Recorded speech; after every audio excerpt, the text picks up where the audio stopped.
అంతర్జాతీయ క్రికెట్కు వీడ్కోలు పలికిన రవిచంద్రన్ అశ్విన్ ఐపీఎల్ ఆడటంపై క్లారిటీ ఇచ్చాడు. అంతర్జాతీయ క్రికెట్కు దూరమైన ఆటగాడిగా తన కెరీర్ ముగియలేదన్నాడు. వీలైనంత ఎక్కువ కాలం ఐపీఎల్ ఆడేందుకు ప్రయత్నిస్తానని స్పష్టం చేశాడు. 5 టెస్టుల బార్డర్ గవాస్కర్ ట్రోఫీలో భాగంగా ఆస్ట్రేలియాతో గబ్బా వేదికగా జరిగిన 3వ టెస్ట్ అనంతరం అశ్విన్ తన రిటైర్మెంట్ నిర్ణయాన్ని ప్రకటించిన విషయం తెలిసిందే. బుధవారమే స్వదేశం బయలుదేరిన అశ్విన్ తాజాగా భారత్కు చేరుకున్నాడు. చెన్నైలోని తన నివాసంలో అశ్విన్ కు ఘన స్వాగతం లభించింది. బ్యాండ్ బాజా మధ్య అశ్విన్ ను ఇంట్లోకి ఆహ్వానించిన కుటుంబ సభ్యులు అతన్ని హత్తుకొని భావోద్వేగానికి గురయ్యారు. అభిమానులు అతనిపై పూల వర్షం కురిపించారు. కొందరు ఆటోగ్రాఫ్లు తీసుకోగా మరికొందరు సెల్ఫీ తీసుకున్నారు. అనంతరం అశ్విన్ మీడియాతో మాట్లాడాడు. నేను సిఎస్కే తరపున ఆడబోతున్నా.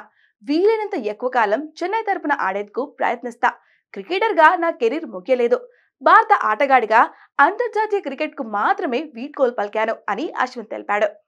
ఐపీఎల్ 2025 మెగా వేలంలో అశ్విన్ ను చెన్నై సూపర్ కింగ్స్ 9.75 కోట్ల రూపాయల భారీ ధరకు కొనుగోలు చేసిన విషయం తెలిసిందే. చెన్నైతోనే కెరీర్ ప్రారంభించిన అశ్విన్ కెరీర్ ముగింపు దశలో మళ్లీ ఆ జట్టులోనే చేరాడు.